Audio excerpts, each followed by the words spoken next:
नमस्कार, जी मध्य प्रदेश छत्तीसगढ़ देख रहे हैं आप। आपके साथ मैं हूं राम मोहन शर्मा। वक्त है प्राइम टाइम का और प्राइम टाइम की शुरुआत कर रहे हैं एक बेहद अहम खबर के साथ। स्वच्छता अभियान के तहत इंदौर देश का दूसरा ऐसा जिला बनने जा रहा है जो पूरी तरह से खुले में शौच से मुक्त होगा। और इस अभियान को मकाम तक लाने में खास वानर सेना ने अहम भूमिका निभाई है। ये वानर सैनिक और कोई नहीं है बल्कि जिले के गांव में रहने वाले बड़े छोटे छोटे से बच्चे हैं। इन बच्चों को जिले के कलेक्टर ने खुले में शौच करने वाले लोगों को रोकने और समझाने की बड़ी जिम्मेदारी सौंपी है। इंदौर जिले के 610 गांवों में वानर सेना में 10,000 सैनिक हैं। केंद्रीय मंत्री रविशंकर प्रसाद ने आज इंदौर जिले के मौरूद गांव पहुंचकर वहां के वानर सैनिकों से मुलाकात करके उनका उत्साह बढ़ाया है। वानर सेना की वजह से मौरूद गांव को खुले में शौच मुक्त गांव का दर्जा मिल चुका है। रविशंकर प्रसाद ने कहा कि गांव स्वच्छ होगा तभी देश स्वच्छ होगा और देश स्वच्छ होगा तो हर नागरिक स्वच्छ होगा। उन्होंने अपने फेसबुक पेज पर वानर सेना के अच्छे काम का जिक्र करने की भी बात कही है। ये जो वानर सेना है ये सुबह सुबह 4 बजे उठकर लोगों को सावधान करते हैं कि खुले में शौच ना करें। वो देश में स्वच्छता के प्रति एक नई संस्कृति बना रहे हैं। मुझे इस गांव में आके बहुत प्रसन्नता हुई और इन बच्चों से मिलकर और खुशी हुई। अब इन बच्चों के बारे में मैं देश भर में बोलूंगा। और इंदौर जिले के प्रभारी मंत्री भूपेंद्र सिंह ने स्वच्छता अभियान के तहत इंदौर जिला को देश का मॉडल बनाने की बात कही है। भूपेंद्र सिंह ने इस कामयाबी के लिए जिले को बधाई भी दी है। देखिए, आज इस गांव में आप सब भी हैं। बहुत ही अभिनव पहल इस पूरे इंदौर जिले के अंदर स्वच्छता मिशन को लेकर हुई है और ये एक पूरे प्रदेश के लिए, देश के लिए मॉडल बनेगा। और अभियान से जुड़े वानर सेना में शामिल बच्चे खुश हैं कि गांव को स्वच्छ रखने में उनकी अपनी भूमिका है। उनकी माने तो इस काम में उन्हें कई परेशानियां आईं, लेकिन उन्होंने अपना हौसला नहीं खोया। मौरूद गांव के वानर सैनिकों को खुशी है कि उनके गांव में अब कोई खुले में शौच नहीं जाता। ने उनको समझाया, हमारे सर ने समझाया, इसमें हमारे मंडली सर ने हमको बहुत साथ दिया। कुछ लोग शौचालय के लिए बैठते थे तो उनको उठाने के लिए सीटी बजाते थे, उनका डब्बा ढोल देते थे उनको उठाने के लिए। कई बार उनको हाथ पकड़ के उठाया। और स्वच्छता अभियान में इंदौर का एक अपना योगदान है, एक अपना मकाम है। इंदौर जिले की अगर हम 231 पंचायतों की बात करें तो ये पंचायतें खुले में शौच मुक्त घोषित की जा चुकी हैं। 81 पंचायतों को अगले सप्ताह तक पूरा करने का टारगेट है। 1 सितंबर 2015 को स्वच्छता संग्राम का एक विशेष अभियान यहां पर शुरू हुआ था। अभियान के तहत 25,000 शौचालय का निर्माण अब तक हो चुका है। निगरानी के लिए सरपंच, सचिव, रोजगार सहायक, आंगनबाड़ी कार्यकर्ता, आशा कार्यकर्ताओं की एक मजबूत टीम है और इन्हें ट्रेनिंग देने के लिए एक प्रेरक दल का भी गठन किया गया है। हर गांव से 10 बच्चों को वानर सेना में शामिल किया जाता है। 83 प्रेरकों के माध्यम से गांव वालों को समझाया गया और इसके बाद कई ऐसे गांव हैं जो इस स्वच्छता अभियान में जुड़े और खुले में शौच मुक्त हो गए। और अब जरा यह भी जान लीजिए कि आखिर ये वानर सेना क्या है। प्रधानमंत्री नरेंद्र मोदी के स्वच्छ भारत अभियान को मुकम्मल मंजिल तक पहुंचाने के लिए वानर सेना ने ऐसी मुहिम छेड़ी है जो समूचे देश को एक नई दिशा दिखा सकती है। ये वानर सेना है इंदौर की, जिसमें शामिल हैं पूरे जिले के करीब 10,000 बच्चे। इस वानर सेना ने इंदौर के सभी 610 गांवों को खुले में शौच मुक्त बनाने का बीड़ा उठाया है। वानर सेना के सदस्य अपने अपने गांव में सुबह से शाम तक साफ सफाई की निगरानी रखते हैं। ये बच्चे खुले में शौच करने वालों को इस बुरी आदत से बाज आने की ताकीद भी करते हैं ताकि इंदौर जिला खुले में शौच से पूरी तरह से मुक्त हो सके।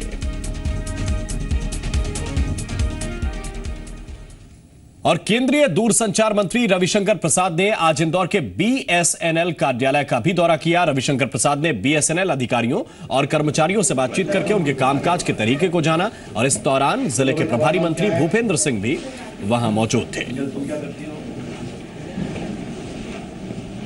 नमस्ते। 1 साल 3 महीने हुए, 4 महीने हुए, वही BSNL 672 करोड़ के ऑपरेटिंग प्रॉफिट में आ गया 5 साल में। इसके लिए मैं आप सबको बधाई देता हूँ। ये बताइए कि BSNL में अगर बदलाव हो रहा है तो उससे आपको खुशी होती है कि नहीं होती है? मुझे बताइए। आप हो रही है ना? मैं आपके सामने एक निर्देश और आग्रह छोड़कर जा रहा हूं, मैं चाहता हूं सिंहस्थ में बीएसएनएल की सेवा सबसे अच्छी होनी चाहिए, ये मैं कहना चाहता हूं। अगर कोई नौजवान सिंहस्थ आया तो सिप्रा में स्नान करने के बाद, महाकाल का दर्शन करने के बाद अपने स्मार्टफोन पर अपनी माताजी को अपनी तस्वीर दिखाएगा और दूर से कहेगा तुम भी प्रणाम कर लो, मैं यहां पर। और श्योपुर में हुए नेत्रकांड के मामले में एक नया मोड़ आ गया है। जनजातीय कल्याण मंत्री अंतर सिंह आर्य ने कहा है कि श्योपुर मामले में कलेक्टर की जो रिपोर्ट थी वो गलत थी। उन्होंने कहा कि जांच के बाद शासन स्तर पर कार्रवाई की जाएगी। दरअसल श्योपुर में मोतियाबिंद के ऑपरेशन के बाद कई लोगों ने कम दिखने की शिकायत की थी, जिसके बाद स्वास्थ्य मंत्री नरोत्तम मिश्रा ने कहा था कि किसी भी मरीज को दिक्कत नहीं हुई है। वहीं आज प्रदेश के एक दूसरे मंत्री ने ये अलग बयान दिया है।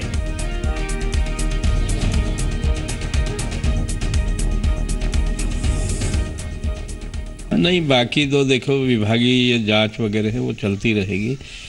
एकदम से किसी को क्लीन चिट देना भी ये ठीक नहीं है। जांच के बाद जो भी मतलब उचित होगी वो शासन स्तर से कार्रवाई की जाएगी। नहीं है, श्योपुर में इस तरह की कोई घटना नहीं हुई है, ना अभी कोई घटना है। ये जो ऑपरेशन भी है वो नवंबर माह के हैं संभवतया, और उसमें भी लगातार हमारी जो मेडिकल की टीम थी उसने उसका मॉनिटर किया है। और यहाँ पर ऐसा नहीं है किसी को दिखना बंद हो गया है। कम या ज़्यादा की बात कुछ बुजुर्गों की है तो उसमें सने सने सुधार होता है, उम्र जनित होती है वो बात, लेकिन हमने उनको उंगलियां गिनवा के दिखवाई हैं, वैसे दिखवाया है। और मध्य प्रदेश में स्वास्थ्य महकमा तो अक्सर सुर्खियों में रहता है, कभी आंखों का ऑपरेशन तो कभी अस्पतालों के हालात, और अधिकारियों का टशन भी अपने आप में एक चर्चा का विषय है। लेकिन आज हम बात करेंगे उन पैथ लैब्स की और क्लिनिक्स की जो बिना रजिस्ट्रेशन के ही चल रहे हैं, वो भी खुलेआम। पड़ताल है एक शहर की और यह शहर है ग्वालियर। ना रजिस्ट्रेशन, ना टेक्नीशियन, बदल गया धंधा,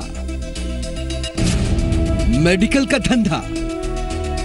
मध्य प्रदेश के ग्वालियर शहर में सैकड़ों पैथोलॉजी लैबोरेटरीज चल रही हैं, लेकिन इनमें से ज्यादातर हैं फर्जी। ये कोई आरोप नहीं है, बल्कि ये खुलासा हुआ है जी मीडिया की पड़ताल में। लेकिन इन पर ना तो कोई कार्रवाई हुई और ना ही कभी इस तरफ स्वास्थ्य विभाग ने झांकने की कोशिश की। जी मीडिया की टीम जब ऐसे ही एक सेंटर पर पहुंची तो हकीकत पर से पर्दा उठ गया। मेडिकल जांच के सौदागरों ने कलेक्शन सेंटर को पैथ लैब बना दिया, लेकिन खास बात तो यह है कि इसके लिए इन्होंने कलेक्शन सेंटर का भी रजिस्ट्रेशन नहीं कराया। रजिस्ट्रेशन फर्म का रजिस्ट्रेशन होना चाहिए कि नहीं, ये सेंटर का कलेक्शन सेंटर के लिए रजिस्ट्रेशन होता है, तो वो एसआरएल वाले खुद करवा के देते होंगे ना। आपको सीएमएचओ ऑफिस में भी होना चाहिए। सीएमओ ऑफिस में नहीं है ना आपका। ये तो महज एक लैब का हाल है, लेकिन जब जी मध्य प्रदेश छत्तीसगढ़ की टीम ने पड़ताल शुरू की तो परतें खुलती चली गई। इस कलेक्शन सेंटर पर जिस लैब टेक्नीशियन को तैनात किया गया था, उसके पास भी ना तो कोई डिप्लोमा है और ना ही डिग्री, यानी मरीजों का सैंपल भगवान भरोसे ही लिया गया। इसे मैं तो केवल ये अभी जॉब किया है मैंने एसआरएल में। नहीं, जॉब तो किया। आपके पास कोई डिग्री है, कोई डिप्लोमा है, कोई सर्टिफिकेट है, आपके पास उसका ऑथराइज्ड है क्या? अभी तो नहीं है। ये हालात तो उन पैथ लैब्स के हैं जो नियम कायदों को ताक पर रखकर चलाए जा रहे हैं, लेकिन बात यही खत्म नहीं होती। दरअसल स्वास्थ्य विभाग के एक सर्वे में ये बात सामने आई है कि ग्वालियर शहर में कई ऐसे डॉक्टर और भी हैं जो अपना क्लिनिक चला रहे हैं, लेकिन सीएमएचओ ऑफिस में उनका रजिस्ट्रेशन ही नहीं है। यानी डॉक्टर्स भी नियम की धज्जियां उड़ा रहे हैं। लेकिन मधोगंज इलाके में जब ऐसे ही एक डॉक्टर से सवाल किया गया तो जनाब का जवाब ही चौंकाने वाला था। हाँ, इन्हें पता नहीं था कि रजिस्ट्रेशन भी होता है। सीएम ऑफिस से मैंने अप्लाई तो किया हुआ है। हाँ। मैं उठाया नहीं बस मैंने कभी, मेरे पास अप्लाई किए हुए उसके डॉक्यूमेंट्स हैं, मैंने अप्लाई किया हुआ है, पर मेरे पास से कभी दोबारा उन्होंने कॉल नहीं किया।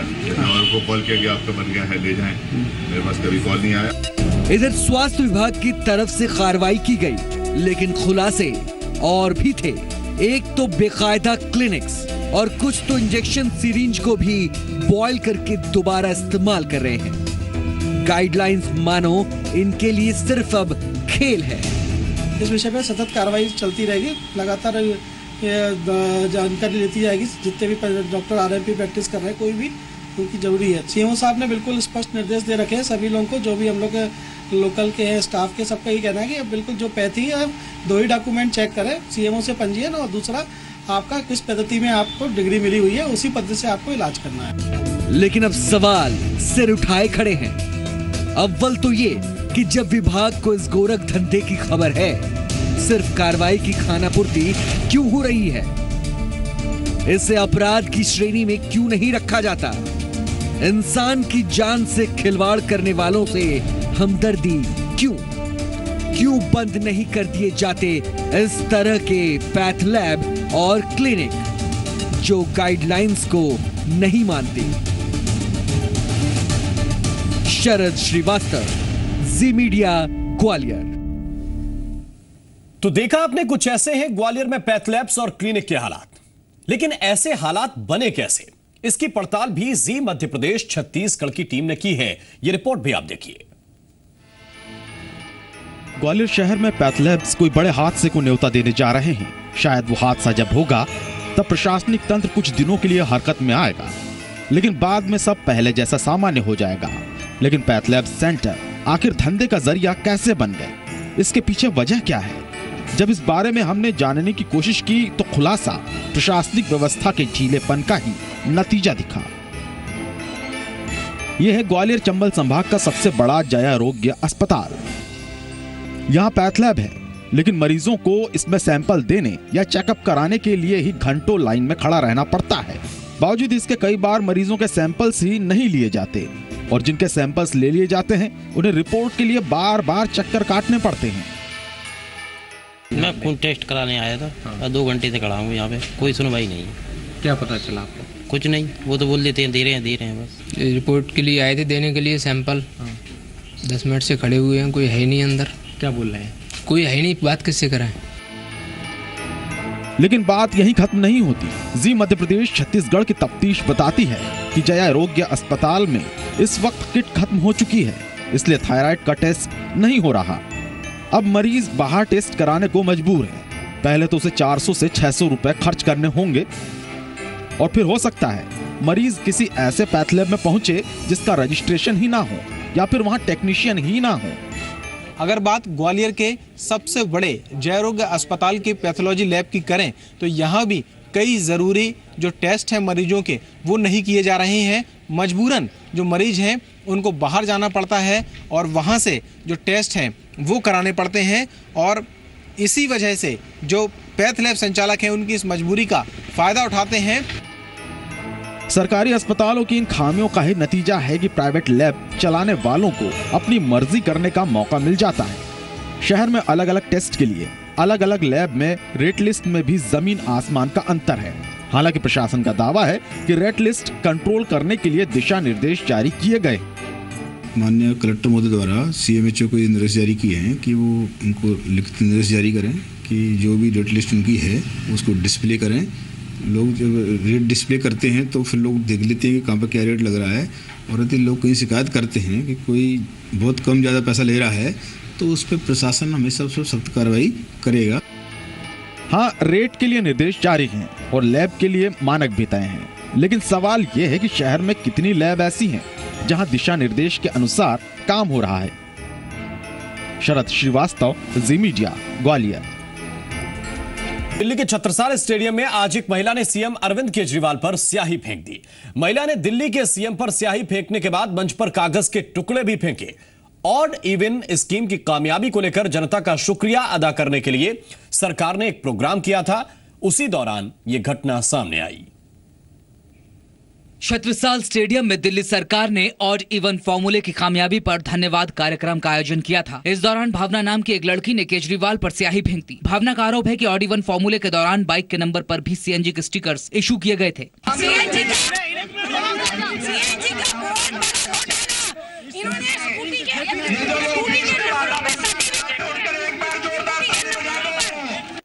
दिल्ली के उप मुख्यमंत्री मनीष सिसोदिया ने इसे बीजेपी की साजिश करार दिया। बीजेपी ने घटना की निंदा की। ये घटना ये नहीं दिखाती कि दिल्ली की पुलिस सीधे सीधे अरविंद केजरीवाल के ऊपर कोई हमला कराने के लिए तैयार बैठी हुई है, और जब इतना हंगामा हुआ कोई पुलिस वाला अलर्ट नहीं हुआ। मुझे इसमें सीधे सीधे लगता है कि बीजेपी की साजिश है ये। अरविंद केजरीवाल जी से कोई नाराज होगा तो उसका बोलने का तरीका होता है, ये कालिक फेंकना, पेपर फेंकना, गाली गलौज, ये सब ठीक नहीं है। अरविंद केजरीवाल पर स्याही फेंकने वाली लड़की आम आदमी सेना नाम के संगठन की पंजाब प्रभारी है। भावना का आरोप है कि दिल्ली में यूपी के बाइक नंबरों पर सीएनजी स्टिकर बांटे गए। भावना का दावा है कि उसके पास इस घोटाले से जुड़े कागजात मौजूद हैं। भावना का दावा है कि उसने सीएम केजरीवाल से मिलने का वक्त मांगा था, लेकिन उन्हें वक्त नहीं दिया गया। और क्या ममता राज में न्याय से ज्यादा नेता पुत्र की कीमत है? आज ये सवाल उठा है पश्चिम बंगाल पुलिस के रवैये से। आरोप है कि पुलिस उस टीएमसी नेता के बेटे को बचाने में जुट गई है, जिस पर 13 जनवरी को ऑडी कार से वायुसेना के अफसर को कुचलने का आरोप है। पश्चिम बंगाल की पुलिस पर यह आरोप क्यों लग रहे हैं? क्या यह ममता सरकार के दबाव का नतीजा है? ये रिपोर्ट देखिए आप।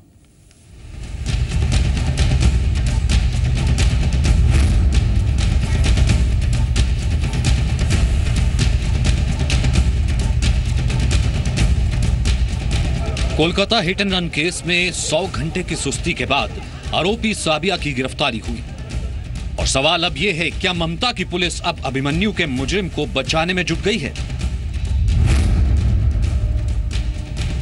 जब मीडिया और बीजेपी का प्रेशर पड़ा, 100 घंटे बाद टीएमसी सरकार ने, उनकी पुलिस ने कबूल लिया कि कहां पे वो छुपा हुआ है, उसको अरेस्ट कर लेते हैं। मगर यही टीएमसी की जो सरकार थी और कलकत्ता पुलिस पहले दिन से उसको बचाने में लगी हुई थी, क्योंकि वो टीएमसी के लीडर का बेटा है और ये वहां की बंगाल की जो कानून व्यवस्था, उसके ऊपर एक काला धब्बा है। आरोप यह है कि टीएमसी नेता के बेटे सांबिया सोराब को बचाने के लिए पुलिस अब केस उलझा रही है। इसलिए थ्योरी पेश की जा रही है कि 13 जनवरी के दिन जिस ऑडी कार ने एयरफोर्स ड्रिल के दौरान वायुसेना के अधिकारी अभिमन्यु को कुचला, उसमें 3 लोग सवार थे, जबकि आरोपी के ही दोस्त ने मोबाइल वीडियो में दावा किया है कि कार सांबिया ही चला रहा था, वो भी बुरी तरीके से नशे में धुत होकर। उस दिन हम और मेरा दोस्त लोग आदिल वादिल, हम लोग बैठ के दही घाट में पी रहे थे, ठीक है ना। उतना में सानू और संबिया आया, तो वो लोग भी आया, आके पिया। उसके बाद तो संबिया को सब बोला कि भाई आप बहुत पी लिए, गाड़ी को इधर लगा के चले जाइए। आदिल भी बोला कि मेरा घर में पार्किंग कर लिए, अब पार्किंग करके रख दिए, गाड़ी कल सुबह लीजिएगा। पर वो किसी का सुनने राजी नहीं था, तो स्पीड में दम बैरियर से दम निकल गया। तो हम जैसे जा रहे थे तो पुलिस हमको रुका दिया। 2 कांस्टेबल दम बुला रहे, अभी एक तो गाड़ी की इधर से आने नहीं, बोले नो एंट्री, इधर परेड चल रहा है, 26 जनवरी का प्रैक्टिस चल रहा है। हम और सानू वहां से बयान लेके अपना घर चले गए। बाद सुबह उठने के बाद हम लोगों को पता चलता है कि ऐसा सब वाकया हुआ है। इससे पहले हादसे के वक्त मौजूद एयरफोर्स के जवानों ने भी बयान दिया है कि ऑडी कार में सिर्फ एक ही सवार था, जबकि पुलिस दावा कर रही है कि कार में हादसे के वक्त 3 लोग मौजूद थे। इसलिए सवाल उठ रहे हैं कि क्या सरकार के इशारे पर सांबिया को बचाने की साजिश हो रही है? ये गिरफ्तार नहीं, बल्कि ये इसको सरेंडर कहा जा सकता है। और ये सब मिलावट सरकार की तरफ से, पुलिस की तरफ, सब कुछ ये तय किया गया है। सत्तारूढ़ पार्टी के ये खुद अपने घर के लोग हैं, इसके लिए उसे बचाने का कोशिश किया जा रहा है। और अभी बचाने का कोशिश और ज्यादा जोर लगा के किया जा रहे हैं। ममता सरकार सवालों में इसलिए भी है क्योंकि जब भी कानून व्यवस्था का मुद्दा उठता है, टीएमसी उसे राजनीतिक साजिश बताकर खारिज कर देती है। चाहे बात मालदा के दंगों की हो या फिर ऑडी एक्सीडेंट में टीएमसी नेता के बेटे सांबिया के फंसने की।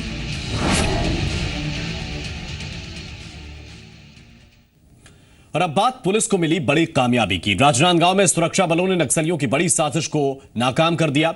सर्चिंग के दौरान सुरक्षा बलों ने भारी मात्रा में विस्फोटक जब्त किया। पुलिस और आईटीबीपी की टीम सर्चिंग कर रही थी, तभी औंधी थाना इलाके में निडेली के जंगलों से 25 डेटोनेटर, 3 किलो का टिफिन बम और 25-25 किलो की 2 बारूदी सुरंग बरामद हुई। पुलिस के मुताबिक नक्सली किसी बड़ी वारदात को अंजाम देने की फिराक में थे। के निडेली के जंगलों में नक्सलियों द्वारा कुछ विस्फोटक छुपाकर रखा गया। कल टीम निडेली के जंगलों के सर्चिंग किया, जिससे जो है 2 नग 25-25 केजी के डायरेक्शनल क्लेमोर माइंस, 25 डेटोनेटर, एक 3 केजी का टिफिन बम तथा 2 बंडल वायर जो है निडेली के जंगलों से बरामद किया गया। और 73 साल के अमिताभ बच्चन ने एक फैशन इवेंट में अपनी रैंप वॉक से 4 चांद लगा दिए। जब बिग बी ने अपने इस हुनर के दीदार करवाए तो देखने वाले भी देखते ही रह गए। आप भी यही सोच रहे होंगे कि आखिर इतनी एनर्जी इनमें आती कहां से है।